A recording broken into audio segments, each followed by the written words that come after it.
থাকে সেই ড্রেজার ঘুরাই দেওয়ার দায়িত্ব আপনাদের।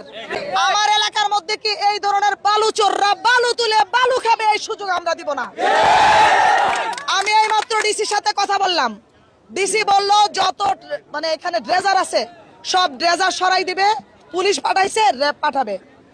এরপরে যদি একটা ড্রেজার থাকে সেই ড্রেজার ঘুরাই দেওয়ার দায়িত্ব আপনাদের। সরকারি ভাবে যদি কেউ বালু উত্তোলন করে সেটা সরকারি একটা নির্ধারিত জায়গা থাকে, সেই এলাকা এবং সীমানার মধ্যে কতটুকু তুলতে পারবে এটার একটা নিয়ম নীতি আছে। কিন্তু আপনি এক এলাকা ছাইরা আরেক এলাকা একেবারে মাটি, এখন তো পানি বোঝা যাচ্ছে না, পানিটা টান দিলে বুঝতে পারবেন যে কি পরিমাণ বালু এখান থেকে উত্তোলন হয়েছে। এই এলাকা বাঁচানোর স্বার্থে সবাই যে এক হয়েছেন সেজন্য আপনাদেরকে স্যালুট দিচ্ছি। শোনেন একটা কথা বলি, দেশের স্বার্থে দশের স্বার্থে কোনো দল নাই, কোনো মত নাই।